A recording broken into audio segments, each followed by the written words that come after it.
or then another set definition of social casework.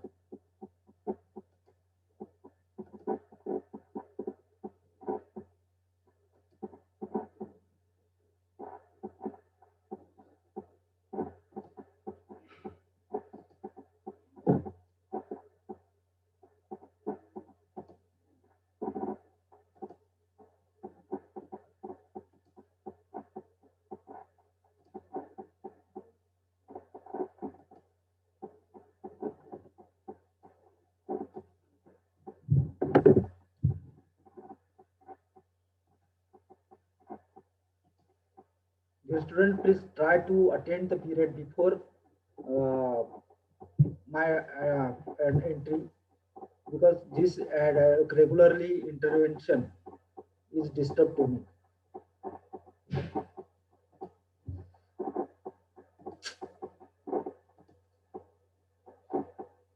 उद्यापासून आपली classroom 8:05 पर्यंत फक्त उघडी राहील. 8:05 ती क्लोज होईल. त्यानंतर कोणालाच प्रवेश भेटणार नाही. 8:05 माझी जो पिरियड असतो 8 ते 8:40 त्या दरम्यान फक्त 8 ते 8:05 पर्यंत एंट्री भेटेल. त्यानंतर ऑटोमॅटिकली ती क्लोज राहील. कोणाला ऍडमिट केला जाणार नाही. करता सगळ्यांना आज शेवटची वॉर्निंग की 8 ते 8:05 या दरम्यानच आपण आपला प्रवेश वर्गात घ्यायचा आहे. ओके, चलो. तर आपण काल ही जी बघितली होती, the social casework may be defined as the art of doing different things for and with the different people by cooperating with them to achieve one and the same time to their own and society betterment. या सगळ्या संदर्भात आपण काल definition बघितली होती. आणि हे सगळं होत असताना आपण आता पुढची डेफिनेशन जी आहे यांनी केलेली मेरी रिचमंड ती बघतोय. त्यामध्ये त्या मेरी रिचमंड अशा म्हणतात की social casework is the art of bringing about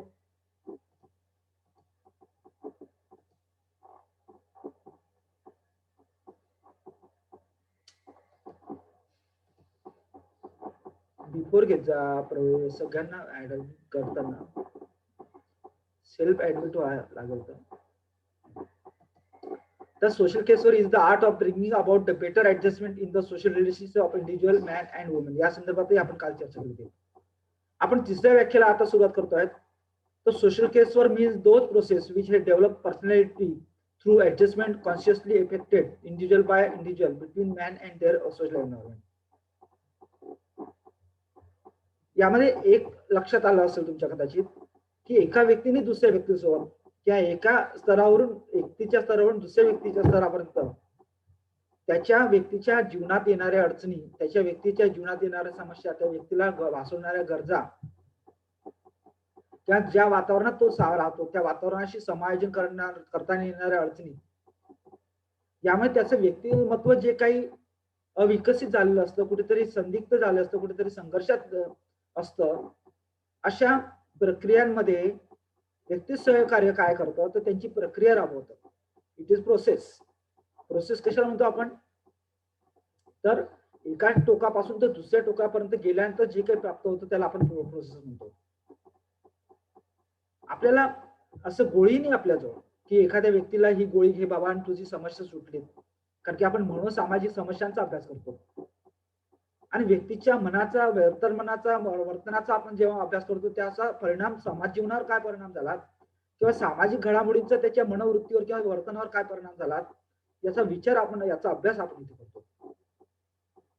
आणि हा अभ्यास करत असताना साहजिकच वैयक्तिक जीवनावर त्याचा काय परिणाम झाला, त्या वैयक्तिक जीवनावर परिणाम झाल्यामुळे त्याच्या कौटुंबिक जीवनावर, त्याच्या सामाजिक जीवनावर, एकंदरीत त्याच्या वर्तनावर किंवा त्याच्या एकंदरीत व्यक्तिमत्वावर काय परिणाम झाला याचाही आपण विचार करत असतो.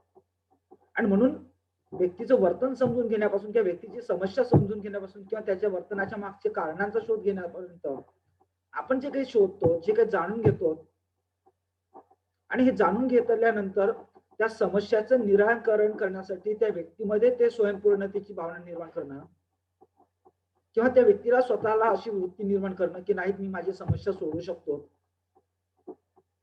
त्या व्यक्तीमध्ये अशा प्रकारचं आयाम तयार करणं किंवा काही गोष्टी त्यामध्ये डेव्हलप करणं, ती पर्सनॅलिटी तशा प्रकारे क्रिएट करणं किंवा त्यासाठीची जी प्रोसेस राबवणं इथपर्यंत ती आहेत की नाही व्यक्तीला स्वतः समस्या सोडवता येतात, त्याला स्वतःच्या अडचणींचं निराकरण करता येतं. कारण की मी माझ्या पहिल्या पिरियडलाच ते सांगितलं की we are not a god, we are not a sant sadhu or what we can say. आपण जादूगार नाही आहोत मित्रांनो. आपण अतिशय कठीण अशा परिस्थितीचा अभ्यास करणारे समाज सेवक आहोत किंवा समाज कार्यकर्ते आहोत. जी गुंतागुंतीची आहे, जी क्लिष्ट आहेत. कारण की एखाद्या वेळे एखादा मोटार मेकॅनिक असेल, तो ती गाडी दुरुस्त करू शकेल. परंतु माणसाला दुरुस्त करणं किंवा माणसामध्ये तशा प्रकारचा आत्मविश्वास निर्माण करून तो स्वतःच्या समस्या स्वतः सोडू शकेल, हा विश्वास निर्माण करणं किंवा ती वृत्ती निर्माण करणं किंवा ती कृती निर्माण करणं. Lalit Bhandari, please don't try to write anything in the dashboard. डॅशबोर्डवर काही लिहिण्याचा प्रयत्न करू नका. तर ही वृत्ती निर्माण करण्याचं काम आपल्याला करायचं आहे. ही वृत्ती निर्माण करणं किंवा हे मानसिकता निर्माण करणं किंवा हे त्याच्यामध्ये पर्सनॅलिटी तशा प्रकारे तिला आयाम देणं, हे सोपं काम नाही. त्यामुळे अनेक वेळा म्हटलं जातं की डॉक्टर बनणं सोपं आहे, इंजिनियर बनणं सोपं आहे, परंतु मनाचा आणि मनाचा आणि समाज मनाचा हे दोन वेगळ्या गोष्टी आहेत. स्वतःचं मन आणि समाज मन या दोघांनाही जपून स्वतःचं व्यक्तिमत्व घडवण्याची प्रक्रिया ही फार कठीण आहे. आणि ही आपल्याला त्या व्यक्तीकडून करून घ्यायची. आणि म्हणून ही प्रोसेस आहे, लॉंग टर्म प्रोसेस आहे. मी मगाशी म्हटलं की गोळी दिली तर बरं झालं असं होत नाही. त्याच्या मनाचा वेध घेण्याचा, त्याच्या वर्तनाचा वेध घेण्याचा, त्याच्या समूह सामाजिक घडामोडींचा वेध घेण्यासाठी आपल्याला प्रचंड कालावधी लागतो. एखाद्याला बोलकं करणं फार सोपं असतं असं म्हणतात आपण, पण ते फार कठीण गोष्ट आहे मित्रांनो. एखाद्याला बोलतं करणं म्हणजे फक्त तुझं नाव काय आणि तुझं गाव काय इतक्यापुरती ते मर्यादित नाही. त्या व्यक्तीला तो विश्वास निर्माण करणं, त्या व्यक्तीमध्ये तशा प्रकारची मानसिकता निर्माण करणं किंवा त्या व्यक्तीला असं वाटणं की नाही, मी ज्या व्यक्तीसोबत काम करणार आहे, ज्या व्यक्तीला मी माहिती सांगणार आहे, ती माझ्या विकासासाठी, माझं व्यक्तिमत्व फुलंकित करण्यासाठी आहे. आणि ही जी मानसिकता आहे, ही मानसिकता तयार करण्याच्या संदर्भातली प्रक्रिया आपल्याला व्यक्ती सहकार्याच्या माध्यमातून करायची आहे. आणि हे कोण करतं? ते व्यक्ती सहकार्य करतो, सोशल केसवर करतो. आणि सोशल केसवर व्यक्तीमध्ये जे काय आहेत, एक व्यक्ती आणि दुसऱ्या व्यक्ती यांच्यामध्ये समायोजन करण्याची प्रक्रिया असते. म्हणजे कार्यकर्ता एक व्यक्ती आहे, परंतु अशील हा एक व्यक्ती आहे आणि अशिला सोबत राहणारे समाजातील इतर घटक सुद्धा व्यक्ती आहेत. मग ज्या वातावरणात अशील किंवा समस्याग्रस्त व्यक्ती राहतो, त्या वातावरणाशी समायोजित करण्याची प्रक्रिया हा व्यक्ती सहकार्य करता त्या अशिलाच्या समन्वयातून, सहकार्यातून, सहभागातून करत असतो आणि त्यातून त्याची व्यक्तिमत्व विकसित करण्याचा प्रयत्न करतो. आणि व्यक्तिमत्व विकसित करणं म्हणजे काय? आज तुम्हाला जर प्रश्न साधारणतः विचारला की तुम्ही तुमच्या व्यक्तिमत्वाविषयी 2 शब्द सांगा, आपण एक पुढच्या पिरियडला हा प्रयोग करूया की तुमच्या व्यक्तिमत्वाविषयी 2 चांगल्या गोष्टी सांगा. तुम्ही किती जण मुलं असे ठामपणे सांगू शकतात की माझ्या व्यक्तिमत्वाबद्दल हे 2 आयाम किंवा 2 गोष्टी या अतिशय परफेक्ट आहेत, चांगल्या आहेत किंवा मला यामध्ये कुठल्याही प्रकारची अडचणी नाही. I am fulfil, I am perfect असं सांगताना आपल्याला जे काही अडचणी येतात, दॅट्स अ प्रॉब्लेम. कारण की समाजाशी समायोजित होताना, आपण ज्या वातावरणाशी समायोजित होताना आपल्याला त्या गोष्टी करता येत नाहीत, जमत नाहीत, उमजत नाहीत, कळत नाहीत. आणि जेव्हा इथे आपण कुचकामी पडतो, कमी पडतो, निकामी करतो, तेव्हा येत नाही, तेव्हा आपल्याला मनात अंतर्मनात आपल्याला लाज वाटते, आपल्याला कुठेतरी कमीपणाची भावना निर्माण होते. आणि ही कमीपणाची भावना म्हणजेच आपल्या समस्या होईल. समस्यांची अनेक व्यापक स्वरूप आहे, फार मोठा समस्यांचं भांडार आहे.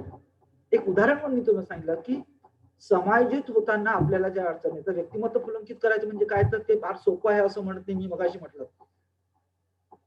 तुम्हाला जर 2 व्यक्तिमत्वाचे आयाम सांगायला सांगितलं तर तुम्ही ते परफेक्टली सांगू शकत नाही. मग माझं व्यक्तिमत्व जर मला व्यक्तिमत्वाच्या अनुषंगाने विकसित झालं असं वाटत नसेल, तर मला माझ्या समस्या कोणासोबत शेअर केल्या पाहिजे. मी माझ्या अडचणी कोणासोबत तरी शेअर केल्या पाहिजे.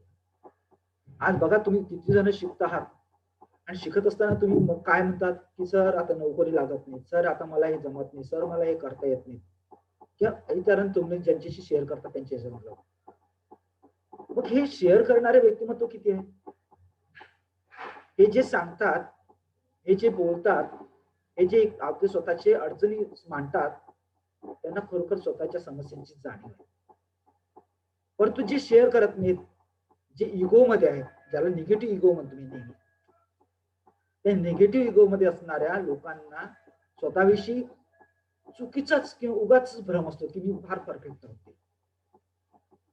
तपासून पाहणं हे स्वतःला अतिशय गरजेचं आहे. म्हणून मी तुम्हाला मागच्या पिरियडला म्हटलं होतं की स्वॉट अनालिसिस स्वतःचं करणं गरजेचं आहे. माझ्यामध्ये काय आहे, म्हणजे माझं व्यक्तिमत्व कसं आहे आणि व्यक्तिमत्वामधील माझ्यामध्ये जे आहे ते व्यवस्थित आहे का, योग्य आहे का, बरोबर आहे का, आणि त्याचा माझा पर्सनॅलिटीशी काही संबंध आहे का, याचा विचार करणं गरजेचं आहे.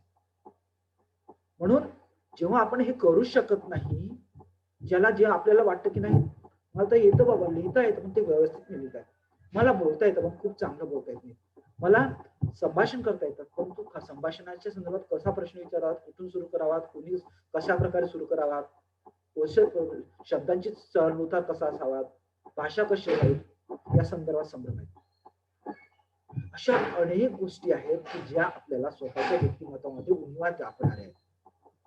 मग तेव्हा कुठेतरी व्यक्तिमत्व कमी पडतं. आणि म्हणून मला हे म्हणायचं की व्यक्तीच्या जीवनात अनेक समस्या आहेत आणि या समस्यांना वैयक्तिकरित्या पुरुष आणि त्याचे सामाजिक वातावरण याच्यात समायोजित करून व्यक्तिमत्व विकसित करण्याची प्रक्रिया आपल्याला राबवायची. त्याच्यामध्ये चेंज दिसला पाहिजे, बदल.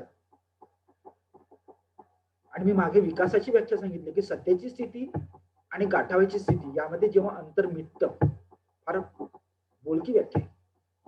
सध्याची स्थिती काय आज तुम्ही आणि तुम्हाला काय गाठायचंय, what you have decided, what will your plan, यातील अंतर जेव्हा मिटतं, संपतं, दिसेनासं होतं,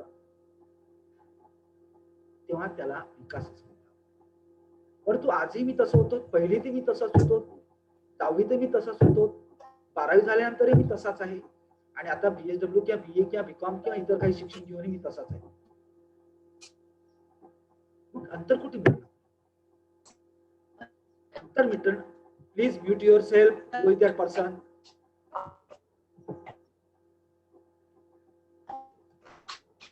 Pawara Anil, please mute from your side. Okay. तर हे जे स्क्रीनवर तुम्ही हे करतायत, रॅशेस पाडतायत, it is the mannerless work. Sir आवाज येत नाही. आवाज येत नाही. हो. हॅलो, आवाज येतोय? हॅलो हॅलो, आवाज येतोय? हो, आता येतोय. हे मुलं करताय सर, मुलं त्रास देत आहे सर. नाही करू द्या, त्यांच्या व्यक्तिमत्वामध्ये दोष असेल म्हणून ते तसे करतात, तो त्यांचा प्रॉब्लेम आहे. हो ठीक आहे, ओके. आता ज्यांचे व्यक्तिमत्व, प्रत्येकाचे व्यक्तिमत्व अडचणीचे आहेत, त्या प्रत्येकाच्या व्यक्तिमत्वाला त्यांनी सोडवायचे आहेत. आपण कुठे सोडणार? जर असं कार्यकर्ता बनायचं असेल, आपल्याच मध्ये दोष असेल तर कुठे कार्यकर्ता बनू शकणार आपण, आहे की नाही? तर ठीक आहे, त्यांच्या त्या समस्या आहेत, त्यांना त्यांच्या समस्या स्वतःला सोडवायच्या आहेत. ओके. तर आपण हे बघत होतो, पूर्ण पिरियड डिस्टर्ब करतो तुम्ही मित्रांनो. एक शिकवण्यासाठी मला कमीत कमी 10 ते 12 तास अभ्यास करत होतो. आलोन बसलोन शिकवलं ही माझी सवय नाही. मी सगळं अभ्यास करून शिकवतो आणि म्हणून you will try to do your best for the operation process. हे तुम्ही तुमच्याकडनं असलं पाहिजे. आपल्याला शिकायचं की नाही शिकायचं हे पहिले ठरवायचं आहे. आणि शिकायचं नसेल तर पिरियडला बसण्याची गरज नाही. It is not compulsory to attend my class. ज्यांना अटेंड करायचं असेल त्यांनी करावं. ऋषिकेश म्यूट कर. ऋषिकेश म्यूट कर तुझा माईक. ऋषिकेश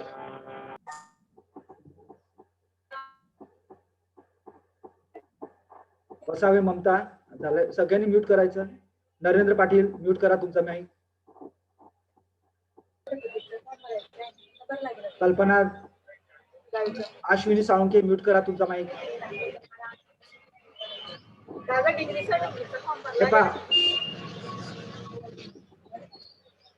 सगळ्यांना विनंती आहे की आपण आपले माईक म्यूट करायचे आहेत.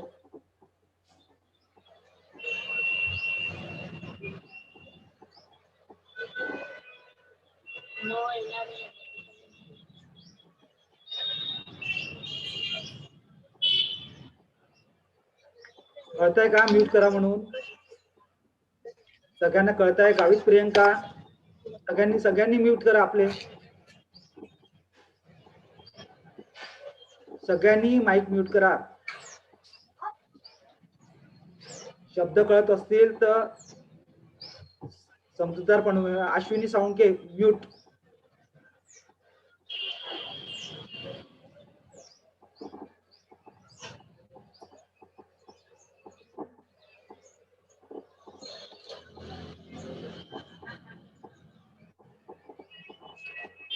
कळतंय का विचारतो?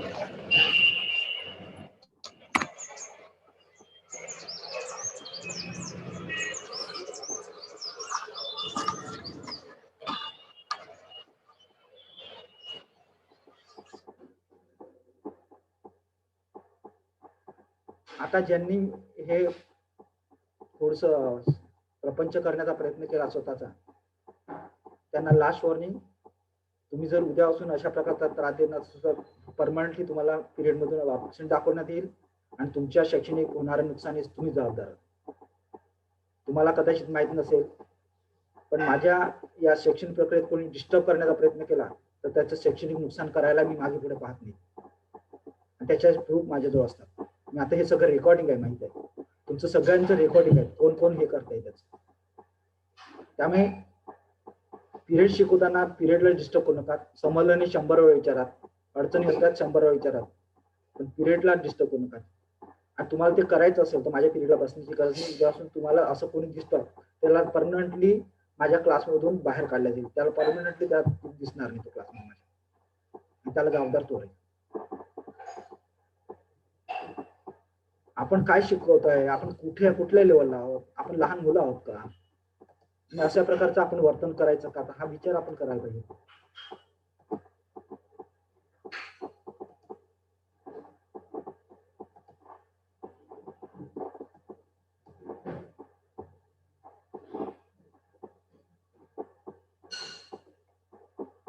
तर आपण बघत होतो की पर्सनॅलिटी संदर्भातला विचार इथे आपण हे करतो आणि त्यातून त्या प्रक्रियेचा आपण विचार करणं गरजेचं आहे. पुढचं आहे पोर्टर लीनी केलेली व्याख्या जी आहे, social casework is the method of affecting the understanding of the needs, resources and reactions of individuals. फार बोलकी व्याख्या. त्यांनी काय म्हटलंय की social casework is the method of affecting understanding of needs, resources and reaction of individual. म्हणजे प्रत्येक व्यक्तीच्या नीड्स काय, गरजा काय, त्यांचे रिसोर्सेस काय, संसाधक आणि रिएक्शन्स काय, ह्या समजून घेणं किंवा त्या गरजा संसाधन आणि प्रतिक्रियांच्या समजुतीवर परिणाम करण्याची पद्धत आहे. म्हणजे त्यांच्या गरजा काय, संसाधन काय आणि प्रतिक्रिया काय, याच्यावर परिणाम करण्याची पद्धत व्यक्ती सहकार्य आहे. म्हणजे परिणाम करणारी प्रक्रिया आहे, पद्धत आहे. म्हणजे नेमकं काय, तर व्यक्तीच्या गरजा म्हणजे व्यक्तीच्या समस्या. मग व्यक्तीच्या गरजा व्यक्तीला कळणं, व्यक्तीला स्वतःच्या गरजा शोधण्यासाठी किंवा सोडवण्यासाठी कोणती संसाधन आहेत, रिसोर्सेस कुठले आहेत. संसाधन कशाला म्हणतात, 2 प्रकारचे संसाधन साधारणतः असतात, ह्युमन रिसोर्सेस, नॅचरल रिसोर्सेस, आणि तिसरा प्रकार असतो तो आर्टिफिशियल रिसोर्सेस किंवा मॅनमेड रिसोर्सेस असं म्हणतो आपण त्याला. या तीनही रिसोर्सेस मधली कुठली संसाधन त्याला त्याच्या गरजांच्या पूर्ततेसाठी आवश्यक आहेत याचा शोध घेण्याचं काम, आणि त्याच्या आधारे प्रतिक्रिया काय होते. म्हणजे व्यक्तीच्या गरजा काय, गरजाच्या अनुषंगाने संसाधनाचा शोध काय घ्यायचा, आणि संसाधनाच्या गरजा आणि संसाधनाचा हे झाल्यानंतर त्याच्या आधारे त्याच्यामध्ये काय परिवर्तन होतं, त्या परिणाम काय होतं हे समजून घेणारी प्रक्रिया म्हणजे व्यक्ती सहकार्य आहे. इतकी सोपी व्याख्या नाही आहे. गरजा समजणं गरजेचं आहे पहिले, की व्यक्तीला सपोज इमॅजिन करा की एखादा गरजू महिला आहे आणि ती हे निराधार आहे, आधार नाही तिला आधार भेटणं ही गरज आहे. मग संसाधनं काय असू शकतात आधार भेटण्यासाठी, तिच्या वयाच्या परत म्हातारी असेल तर तिला संजय गांधी निराधार अनुदान योजना याचा लाभ भेटून देणं ही गरज संसाधन आहे. किंवा मग अजून कुठली स्कीम असेल गव्हर्नमेंटची त्याचा वापर करणं हे असू शकतं. ती जर लहान वयात असेल किंवा तरुण वयात असेल किंवा लहान असेल तर त्या अनुषंगाने तिच्या सेवा संसाधन उपलब्ध करून देणं. मग तिचं लग्न असेल किंवा संस्थेत टाकायचं असेल, समजा निराधार असेल मुलगी लहान, तिला बाल सुधारगृहात किंवा रिमांडोमध्ये टाकणं हे संसाधन असू शकतं. आणि हे सगळं करत असताना तिच्या जीवनात तिच्या गरजांचा तिला शोध लागणं, तिला संसाधनं माहिती होणं आणि त्या आधारे तिला तिथे जाण्यासंदर्भातली तिची प्रतिक्रिया समजणं अत्यंत गरजेचं आहे. कारण की तिला ती सांगितलं की तुझी गरज तुला आधार देणं गरजेचं आहे, तुला ह्या संस्थेत तुला जायचं आहे, परंतु त्या अनुषंगाने तिला वाटलं पाहिजे की नाही मला या संस्थेमध्ये या संबंधित घटकांचा लाभ घेण्यासाठी जायचंय किंवा मला तो लाभ घ्यायचा आहे. तिची समजूत काय प्रतिक्रियांवर, रिएक्शन काय तिची, हे समजणं गरजेचं आहे. कार्यकर्ता कधी जबरदस्ती करत नाही, कार्यकर्ता कधीही बळजबरीने ते काम करत नाही. कार्यकर्ता जेव्हा यशला सोबत काम करतो तेव्हा यशला सांगतो किंवा समस्याग्रस्त व्यक्तीला सांगतो की बाबा तुझ्या समस्या काय तू ओळख, I will help, I enabler, I am facilitator, I guide. संसाधनं काय काय चला आपण शोध घेऊ, तुला काय काय भेटतात. हे संसाधनाचे काही संसाधन त्याला माहित असतात, काही कार्यकर्त्याला माहित असतात आणि यातून मग त्या दोन्हीमध्ये संसाधनाच्या संदर्भातला शोध घेतला जातो आणि त्या आधारे मग गरजा आणि संसाधनाच्या आधारे व्यक्तीला काय वाटतं की माझी समस्या सुटली पाहिजे, सुटायला नको, या आपण संसाधनाचा वापर करून सुटली पाहिजे किंवा त्या संसाधनाचा वापर नको करायला. या संदर्भात व्यक्तीच्या मनाची तयारी, मानसिकतेची तयारी, त्याचे समजूत काय, त्याला काय वाटतं की आपण सोडावी की नाही सोडावी, या प्रक्रियेत काम करणारी पद्धत म्हणून व्यक्ती सहकार्याकडे बघितलं जातं. आणि म्हणून व्यक्ती सहकार्य हे फार सेन्सिटिव्ह वर्क आहे, व्यक्तीच्या अंतर्मनाचा वेध घेणारं शास्त्र आहे. आणि म्हणून शास्त्र जेव्हा आपण विचारात घेतो तेव्हा व्यक्तीच्या गरजा, संसाधन आणि प्रतिक्रिया यांची समज असणं आणि ही समज आपोआप निर्माण होणार नाही, ती समज निर्माण करण्यासाठीचे श्रम घेण्यासाठी व्यक्तीला तयार करण्याचं कौशल्य कार्यकर्त्यामध्ये असणं हे व्यक्ती सहकार्याचं कमक आहे. आणि हे जपलं पाहिजे. उगाच बसलो आणि मी सांगितलं की तुझ्या समस्या अशा सोडवत असं होत नाही. It is a long term process, it is a full time job.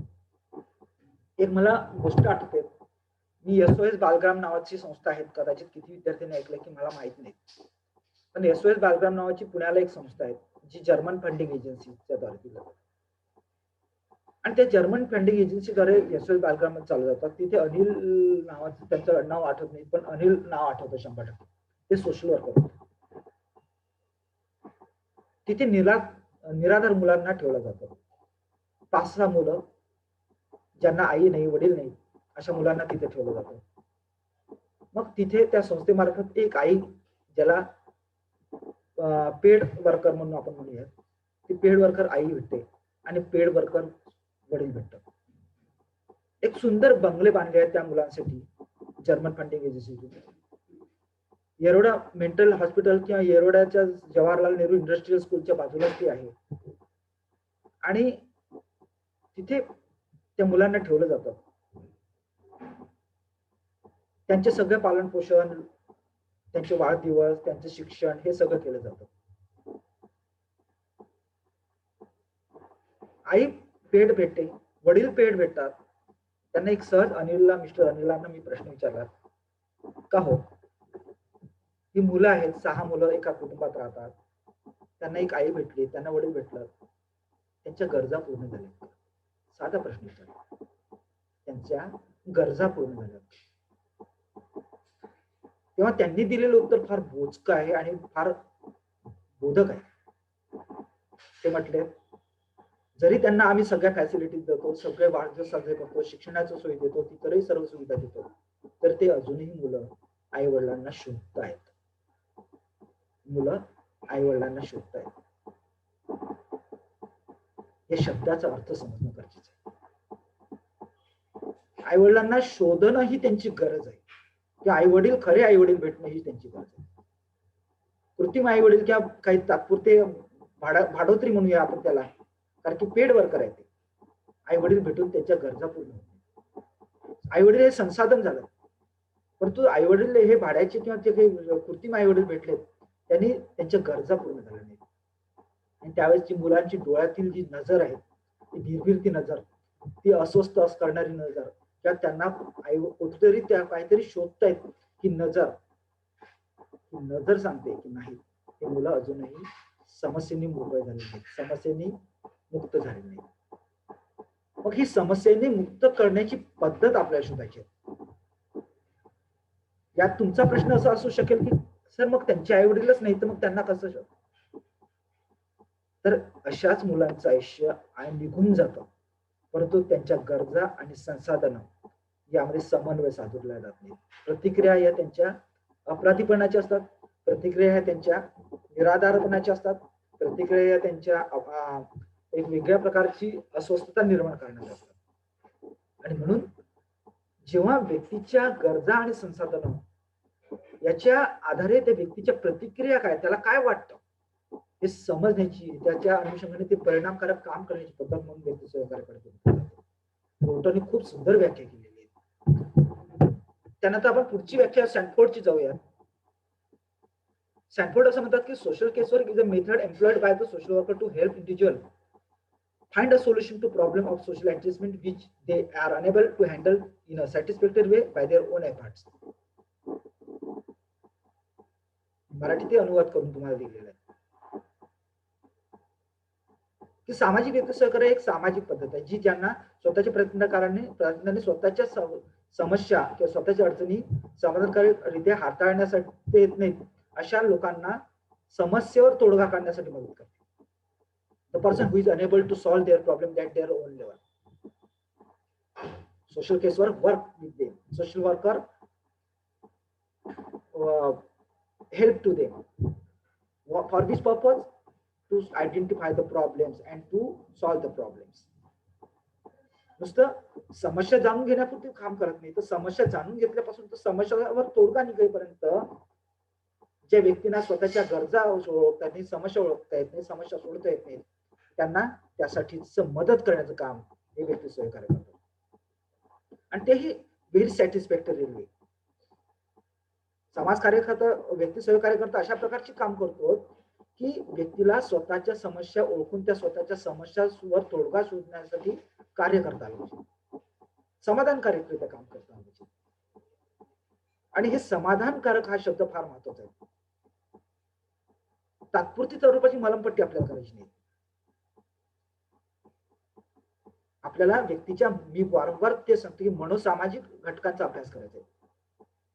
आणि व्यक्तीला आज म्हटलं की तुला आई वडील हे तात्पुरते हे घे, तुझे आई वडील असं म्हटल्याने त्याची समस्या सुटणार आहे का? नाही सुटणार. ज्या वडिलांनी ज्या मुलांनी स्वतःचे आई वडील स्वतःच्या डोळ्यासमोर ऍक्सिडेंट होताना पाहिलेत, वारताना पाहिलेत, त्याला भाड्याचे किंवा भाडोत्री किंवा इतर काही पेड वर्कर म्हणून तुम्ही आई वडील आलेत, तर त्याची समस्या सुटणार आहेत का? नाही सुटणार. मग त्याला स्वयंपूर्ण करणं गरजेचं आहे की नाही, आता तुझे आई वडील वारले, तुला स्वतःच हे स्वतः करायचं, स्वतःच्या गरजा स्वतः भागायच्या, स्वतःचं जीवन स्वतः जगायचं. त्यासाठी तू आत्मनिर्भर व्हायला पाहिजे, खंबीर व्हायला पाहिजे. आणि ही खंबीरता निर्माण करण्यासाठी जे इनपुट द्यायला आहे, जे स्किल आपल्याला इनपुट द्यायचं आहे, ते आपण सोशल वर्करच्या मेथड्स आणि टेक्निक्स आणि टूल्स आणि स्किल मधून देत असतो. हे देणं फार सोपं नाही मित्रांनो की लगेच दिलं. त्याला स्वतःच्या मनावर नियंत्रण ठेवण्याचं संदर्भातलं कार्य, त्याला स्वतः एक आत्मनिर्भर बनवण्याचं कार्य, आणि तेही समाधानकारकरित्या स्वतःचं जीवन जगण्यासाठीच एक फुंकर मारण्याचं कार्य हे कार्यकर्त्याकडून, कार्यकर्त्याकडून होत असतं. आणि हे होण्यासाठीची प्रक्रिया किंवा पद्धत ही व्यक्ती सहकार्य करतं, असं सॅनफोर्ड असं म्हणतात.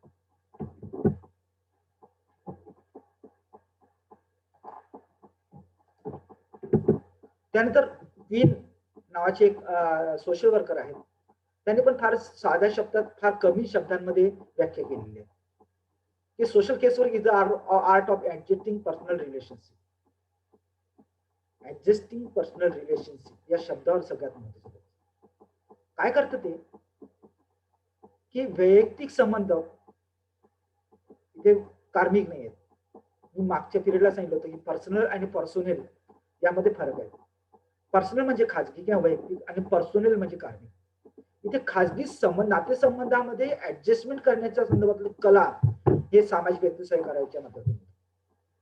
मग पर्सनल रिलेशनशिप म्हणजे काय, ताईचं मुलाशी नातं, पतीचं पत्नीशी नातं, भाऊ बहिणीचं नातं, आजोबा आजीचं नातं किंवा समाजातील नातेवाईकांचं एकमेकांशी नातं, समाजातील इतर घटकांशी एकमेकांचं नातं.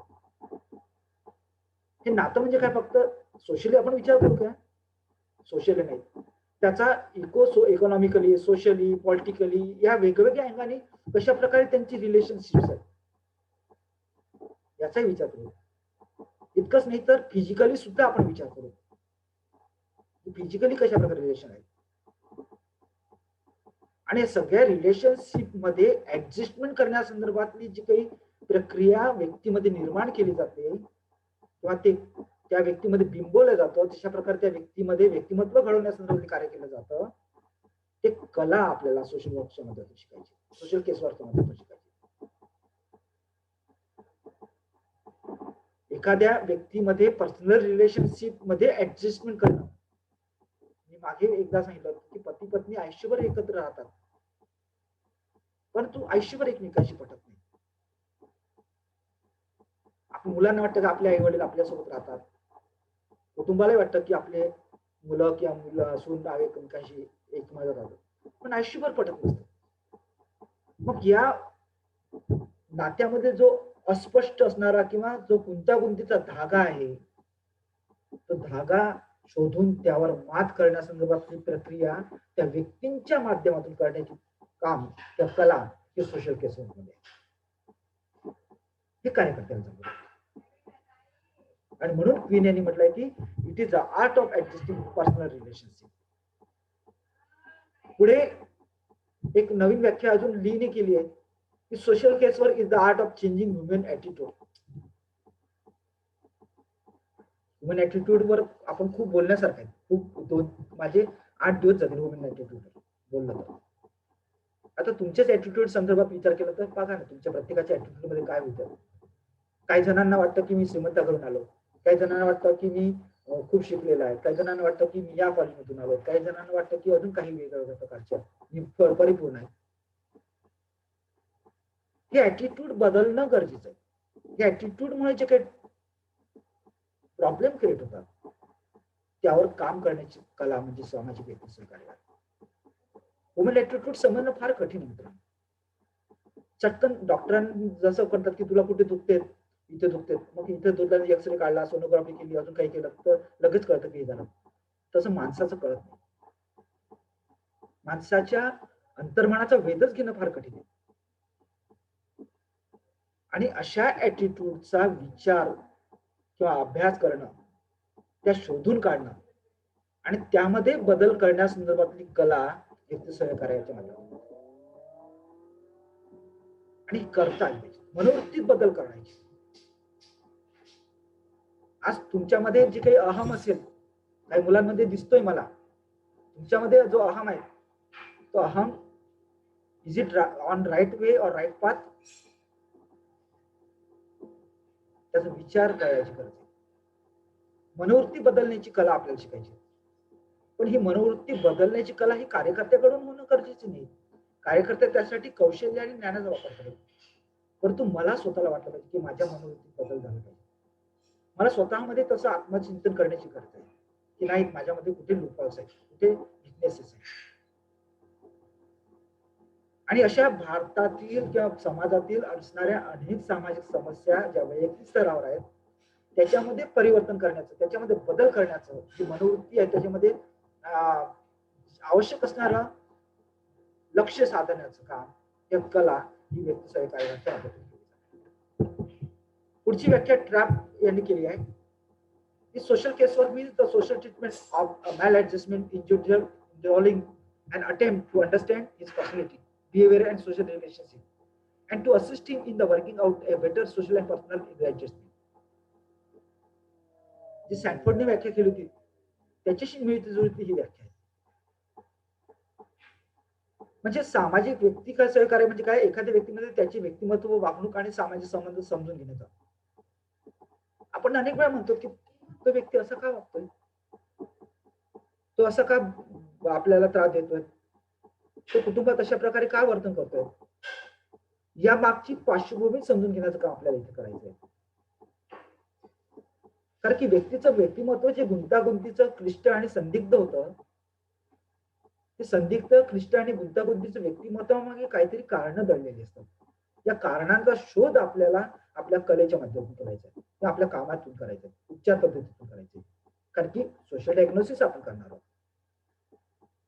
आणि म्हणून आपण या व्याख्या संदर्भात थांबूयात, कारण की याच्यावर चर्चा प्रदीर्घ चर्चा करायची आहे. आता कोणाला काही प्रश्न असतील तर 1:43 राहिले, 1 मिनिट 43 विचारू शकतो. आता बोलायला तुम्हाला जे काही करायचं ते आता करायचं.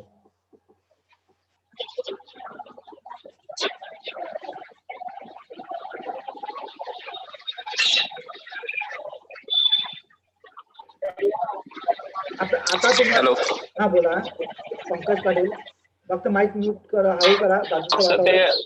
सर पुणे, हा बोला. हॅलो बोला बोला. सर ते पुण्याच्या शाळेचं नाव काय सांगितलं? शाळा नाही ती SOS. पुण्याच्या शाळेचं नाव काय सांगितलं सर? SOS. आश्रम सोशल. हा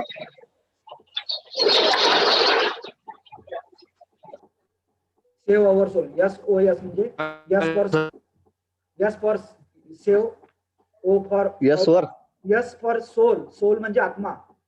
S for soul, SOUL soul. O for of soul, save.